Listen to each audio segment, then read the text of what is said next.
Celtics Talk podcast is presented by 24autogroup.com. 11 locations across New England. What's up, everybody? The off-day edition of the Celtics Talk podcast coming to you from our studio here at the BMC. Eddie House alongside. Eddie, we are at Game 41, halfway point of the regular season. First off, isn't it crazy? Like, we looked up, I felt like we were at Game 12, Game 13, and all of a sudden you blink your eyes. It's been so busy lately. Boom, we're at the middle of the season. Well, that's how it happens. Most people think that the All-Star break is the halfway point, and it's not. Usually that's the last quarter or last third of the season. And so, you know, these games pile on top of each other, and before you know it, you look up and we're halfway through the season and sitting in a pretty good spot. That's the best part of it, is the Celtics have a pretty comfortable lead atop the Eastern Conference. And so I wanted to kind of take a look back here at the previous 41 games, pick out some storylines, some moments from the first half of the year, and let's start right there. One of my first of 5 questions to you, Eddie House. What is the biggest storyline from the first half of the season for the Boston Celtics? Well, Chris Forsberg, let me tell you what the storyline is. I think the storyline is if we've actually seen Joe Mazzulla and his coaching staff really be a whole lot, like all of the questions that were coming into this season about last season, you know, with clock management, with timeouts, with certain ways that they play, whether they would be down or they would be up, the way that they would attack games is totally different from this year. I think that this staff has been phenomenal. I think the reason why they have been is because they have not only, they also, you know, we know that they embraced the three, right? That's something that they've been doing the last couple years, but I also think that the mid-range game has come into play. Post-ups has come into play. Finding mismatches has come into play. And everybody buying in on the defensive end and everybody being selfless. So to me, those are all characteristics of the coach, a reflection of the coach. And to me, that's one of the biggest storylines for me. Isn't it crazy how we spent the whole summer obsessing? Oh, they added Charles Lee. They brought in Sam Cassell. Like, you know, is Joe going to be looking over his shoulder? And Joe just confidently came in and was like, yeah, cool, my team. I'm going to just leave my imprint on this thing. And I do think that's a huge part of this, is that he is so much more settled in. We're going to get into a little bit more Joe talk a little bit later. My thing was, coming into the season, I wondered how much this team could buy into sacrifice. Your team was the epitome of it, where 2008, Ray and Paul and Kevin, and who would take less shots, but for the greater good of the team, they all downshifted and understood there was a greater goal involved here. I think that's, you know, unclear when they trade for Kristaps Porzingis, when they add Drew Holiday right before the start of the season. You're rolling the dice a little bit, moving out a Marcus Smart, a Robert Williams, guys that were part of that 2022 core. I wondered how it would all come together. And pretty quickly, it was clear, like, everyone was okay with downshifting a little bit. Tatum not taking as many shots. Jalen just being super efficient. Kristaps bringing it on each end of the court. I just really like. Is that easy? Like, could you sense that immediately when you guys got together in 08? Was there okay, we're going to be willing to do that? And do you get the same vibes from this team? I get the same vibes from this. That team, our team was different from this team as far as personalities are involved in, you know, the way that team was constructed to the way this team is constructed. But they're both were constructed in winning ways with guys that are winners, right? That, number one, winning is the most important thing, and whatever it is, that single night. And that's the one thing about this team, that they live by that. When you hear people say, hey, man, you know, I'm willing to do whatever, and I'll take sacrifices as long as it comes to winning, right? And then you see a guy go out on the court, take 30 shots that are bad shots, has guys wide open, not sacrificing on the defensive end. That's not the case here. The case is this is a team full of winners. The coaching staff want to win. This is a winning organization from top to bottom. And what everybody is doing is, whenever you're called to do something, every single night is different. Every game has its own story, and it's going to unfold a certain way. We know that Jalen and Jason are going to be the focal points of the offense, right? But then now they become the focal point of the defense. So what does that do? Raise the level of the defensive effort from everybody else. It's hard to come in if you're a role player and look at the best players on the team working extremely hard, and you're not bringing anything. You're not working hard. You're not putting in the extra work. You're not putting in the overtime. You're not putting in the extra shots, or putting in time in the film room, or just collaborating with the guys. Sometimes it doesn't even take the actual X's and O's part of it. Sometimes it's about just hanging out together. Yeah, and we seen that picture. Right. Those guys hang out together, they kick it, and that's important. When you like who you're going to work with, and you're working 4, it makes it not work at all. They didn't have that overseas trip like you guys did to forge some of that chemistry, but man, they found it pretty quickly. And even if it's just I guess the Toronto trip was international as we bond over team photos, so at least they found a little bit of inspiration there. Let's go on to question number 2. What is the biggest surprise to you about the Celtics? Something that you didn't expect coming into the season, or just the way this season has played out so far? I would say the biggest surprise, I would say Kristaps Porzingis for this reason, because he's been a guy who has been the number 1 or number 2 option. He's gotten raked through the coals for maybe not being as aggressive as he needs to be at times because they were looking for him to do more. I didn't know that he could protect the rim the way he does. He's a great team defender. Now, we're not asking him to just go clamp up somebody and be the physical dominance presence of a guy like Alonzo Mourning, right? And that would still end up with 3 blocks on a night, but it was a different type of 3 blocks. He also would get dunked on. To me, I look at what Kristaps brings to the table, and he knows that he could get a matchup whenever he wants to. He's not demonstrative when he wants the ball. I think that the players realize when he needs to get the ball. The coaching staff understands that too. So to me, the biggest surprise is how good he is defensively, because that's something that I know what he could do on the offensive end. But defensively, and it's not only the block shots, it's just being in the right spot, being in the right place, being there for your teammates.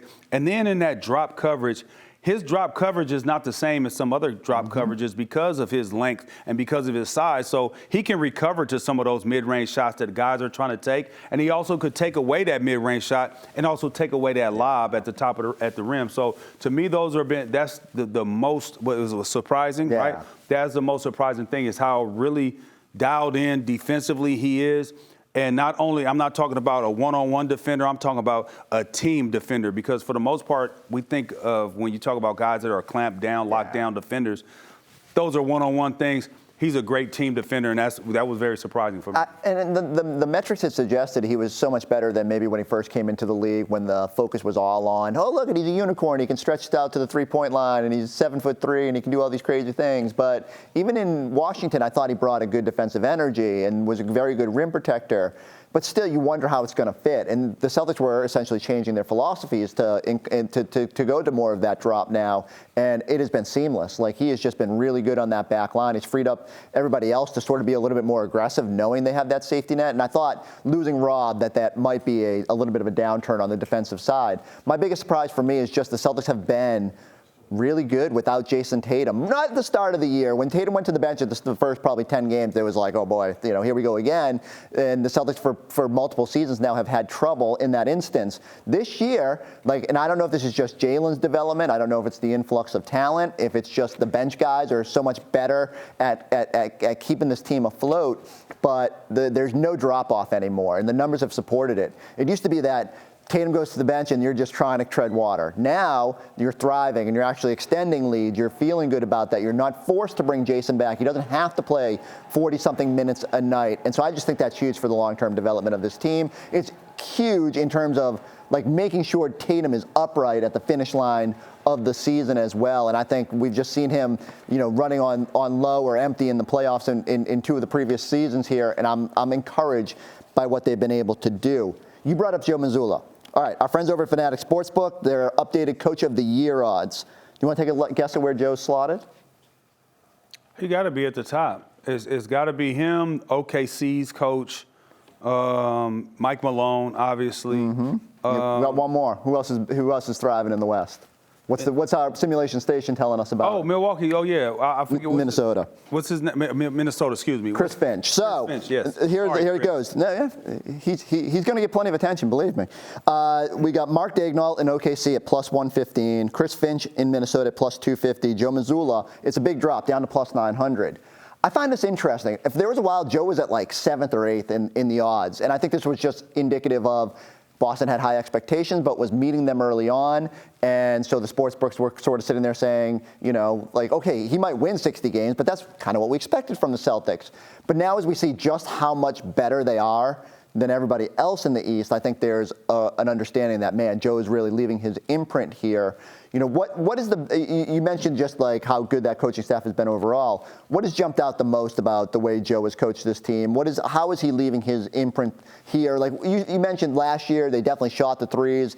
Mazzulla ball was the big kind of talking point about what they would do and, the way they attacked this. But what jumps out to you about Joe in year 2? Well, just the understanding of the game and the rhythm of the game. I think when you're thrown into something that you've never been a part of, right, and that's being a head coach, you're learning on the fly. And it's hard to learn anything on the fly.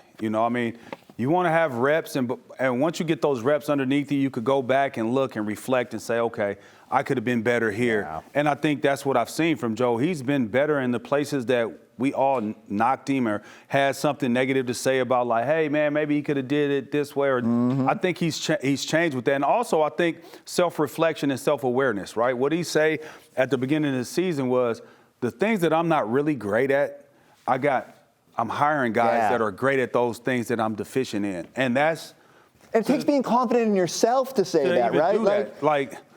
To me, it shows that all you're trying to do is win. Yeah. Okay, and I'm not because you can't control some things, right? And how you said it earlier, like when people are like, oh, he's going to be looking over his shoulder with the coaching staff because Charles Lee came in, Sam Cassell came in, he'll be looking over. But at the same time, it's like, that's an uncontrollable. You can't control what's going to happen. What you control is making sure you put yourself in the best situation to be successful and put this team in the best situation for them to succeed. And by hiring those guys, that's what it did. He was able to recognize that I'm not great at X, Y, and Z, but these guys are really good at that. And what I'm good at, maybe they're not so good at. So if we put that together and egos to the side, and I think that's, you know how everybody say the team is a reflection of their coach, right? So when you see that from the coaching staff, guys putting egos to the side, guys saying, hey, I'm going to lean on you when I need this, you're going to lean on me when you need this, that's when you see the selflessness within this team. So I think this team is a reflection of not only Joe Mazzulla and the whole coaching staff, but just also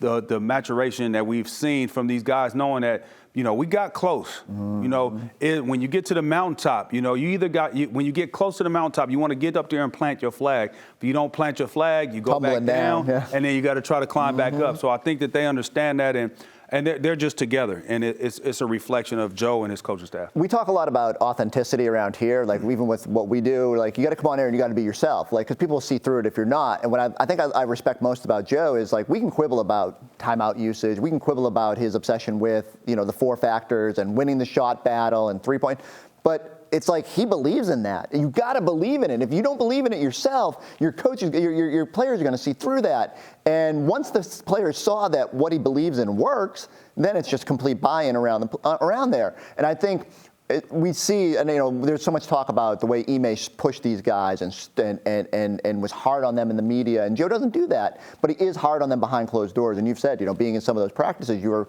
kind of walk away going like, oh wow, he does, push these guys and is firm and can be a bit of a hard ass on them when he needs to be. And I think they respect that because again, it's all pulling towards the same goal of being a championship team. And so I still think there's even more room for him to grow, but the basketball IQ and the way he sees the game and what he wants to do and showing them how to get there, I think has just been super impressive. And you were talking about how being authentic and the players can see through that, right? So I was talking with Joe one time on the plane.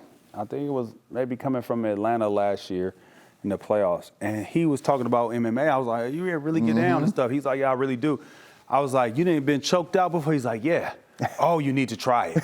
And to me, he really was selling it to me. Like, I said, well, how close did you get? Like, yeah, okay, that might be cool. Never. I don't want to get nowhere near choked out to where I can't breathe or pass out. I'm trying to stay on my feet and stay upright with my mind focused. So, but the fact of the matter that I really felt that he believed that. Like when he was telling that to me, I'm like, man, ain't no way you want to get choked out. He's like, no, for real, you gotta try it one time. I'm like, no, thank you. Well, we're gonna keep an eye on Eddie, making sure he stays upright. We're gonna also keep an eye on. We're gonna keep an eye on those. Not voluntarily. Coach of the Year odds, powered by Fanatics Sportsbook, where you can earn up to 5% fan cash on your bets. Look no further than the award-winning 24 Auto Group. With over 2,600 vehicles in stock, the brands you love, backed by the savings and service you can count on. Visit today or shop online at 24autogroup.com.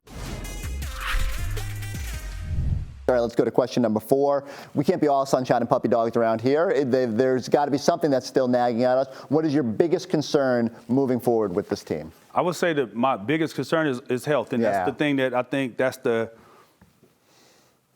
one thing that every team is concerned about. I don't care if you're a team that's competing for a championship, if you're a team that's competing to be in the playoffs, fighting for seeding, or if you're playing for the play-in game, or if you're just at the bottom, right? Because we look at what San Antonio is still health, right? Is number one importance. What are they doing? They're making sure they're watching Wemby's minutes. They're bringing him along slowly. They're not allowing him to just go out there because they don't want anything to happen. So to me, it's the health of this team.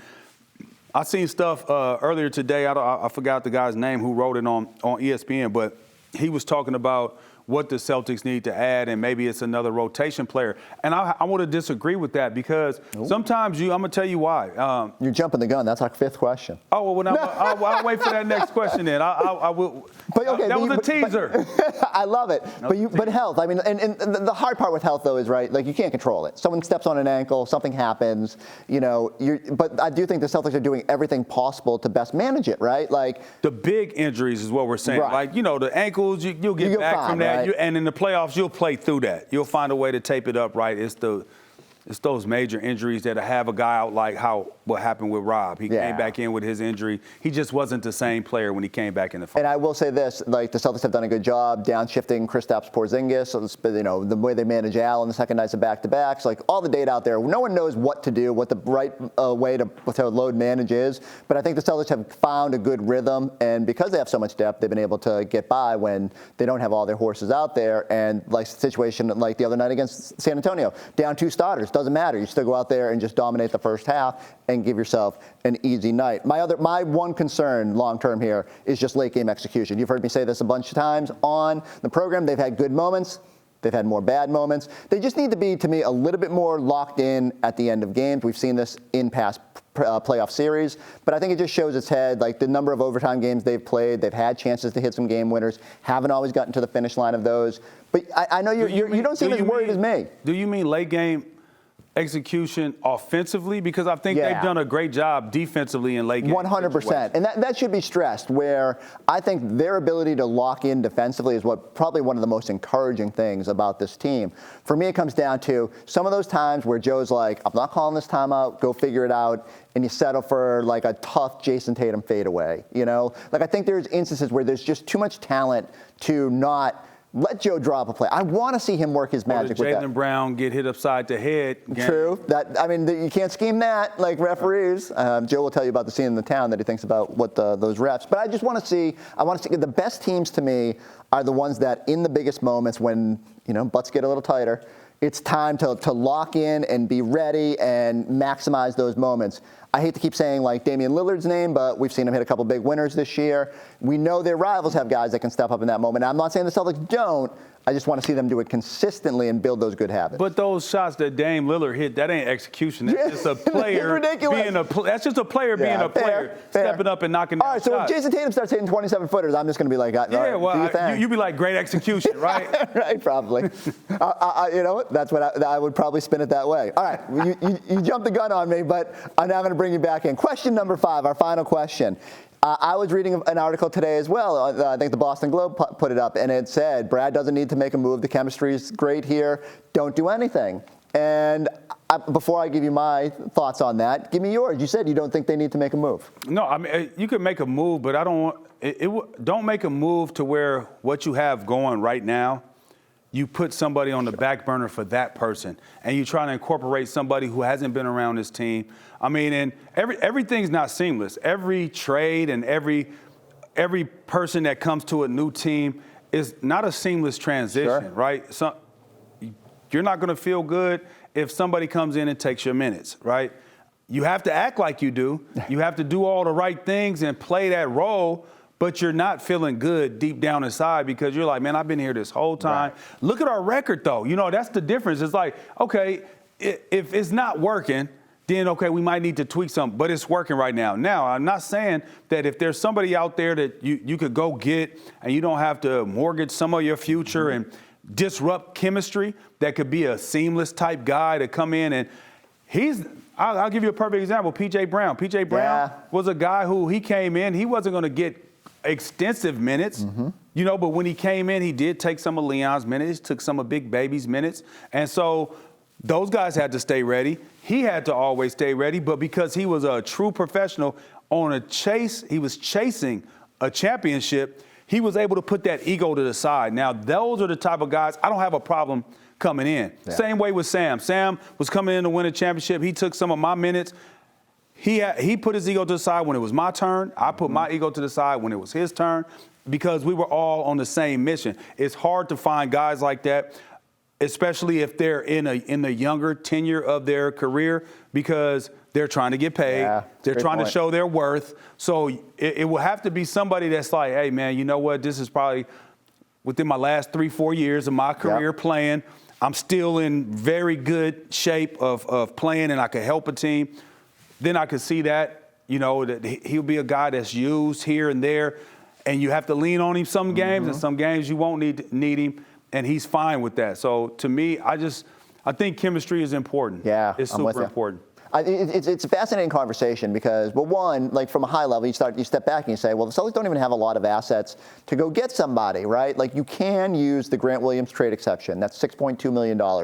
Go through the list of players that make 6.2 or less in the NBA. There's not a lot of guys. They're either young players, like you said, who are going to come in and might be prioritizing their next contract over the championship goals, or they're, role players who you probably have a better talent and chemistry with what you've got right now. So I do think it's hard. You're going to want to maximize that asset, but is it worth compromising what you have and maybe polluting like your locker room a little bit? I'm not saying necessarily the player is going to be a bad influence or whatever, but just like you said, sometimes it conflicts with what you're trying to do. Like if a guy comes in and just wants minutes, he's not pulling the rope the way every player on this team appears to be pulling right now. I think the more likely scenario is what you laid out is probably the buyout market. Okay, Celtics don't have a ton of money to go sign somebody, but there's going to be a championship chasing veteran who says, I can help them. I don't care if I play once a week. I think back to Blake Griffin last year. It's too bad his back acted up in the playoffs and he wasn't able to play really any minutes in that. I think he only played one game in the postseason. But, the perfect veteran who was ready, who all mattered was winning, was good with the guys, could sit there and tell Jason Tatum what it's like to be an MVP caliber player. So I don't know if that player is out there. I wish Blake's back felt better coming into the season. I thought there was a chance they would call him up. But maybe there's a guy out there. And now the other hurdle here is because the Celtics are a second apron team, if the player makes more than $12 million right now and they get bought out by their team, Celtics can't go get them. They're just kind of excluded from that pool. So guys like Gordon Hayward, like say Charlotte moves on from Gordon Hayward, Celtics can't go make a play for him. But there will be guys that are in that range that maybe can help you. And like, is that easy for a buyout guy? Like, did PJ come in and are you guys like, yeah, like because of his reputation, because of the way of what he had done with his career, you guys were on board with, he can help us? It didn't matter if he was on board or not, he was there. And so we embraced it and accepted it. And this is what has to happen. I think more so than the team embracing, I think he has to embrace that he's coming, whoever it is, if that happens, that they're coming to a team. And it has to be guys that are great in the locker room. Yeah. I mean, you can't have a guy that's coming in on a trade and he don't talk to anybody. All he does is show up to practice, then handles his work, and he's not really a guy's guy. And so that's why Blake was seamless. PJ was seamless because PJ was quiet, but he was a guy's guy. His work, when we talk basketball, he knows exactly what we talk about. So we all on the same page, and he was there right away because he had been a veteran. He came from playing in big-time moments, in big-time games. Yep. So those are the type of guys that you look for if you could get those. But if not, I mean, I think what we have is good enough. I'm not going to sit here and say that we need something else because that will be doing a disservice to this team and what they're doing right now. They're the best team in the NBA record-wise. They've been proving it night in and night out. Their net rating is up there. They're top 5 in every statistical category that you could think about. So at that point, just keep it rolling, right? Let's just keep it going. And so that's the big decision. And like, I don't envy Brad Stevens' position. Like, this is why he gets paid the big bucks. He has to explore everything that's out there. But it is refreshing that, like, look, if there just isn't something there that you think makes your team better, the balance is, I say that, and then in the back of my mind, I'm like, but man, these opportunities don't come along every day. You gotta make sure you're loaded up. Like, they were maybe one player short in that 22 season. You don't want to get to the finish line and been like, man, if you just made that move, but it has to be the right move. and we'll see if Brad is able to do it. Let's wrap on this. Any bold predictions for the next 41? Are they going to go undefeated at home? I don't want to throw that out. I don't want to. That's hard to do, right? But I still think that. But isn't it ridiculous that we're even talking about it? Yeah, that's baller. I think that they'll be up there with the top teams that's protecting home court. I think they'll be up there. I think that because it seems like they have made it a priority. They've talked about it. It's not something that they haven't talked about. You can see Jason Tatum talk about it. You can see Joe Mazzulla when he was getting interviewed by Abby, when he was asked about it, how he smiled. He kind of lit up. So it's something that's on their mind. It's a point of emphasis, and they're taking pride in that. So I would not be surprised if we see them, if they don't break the record, to be right there. Any worries with Siakam going to Indiana?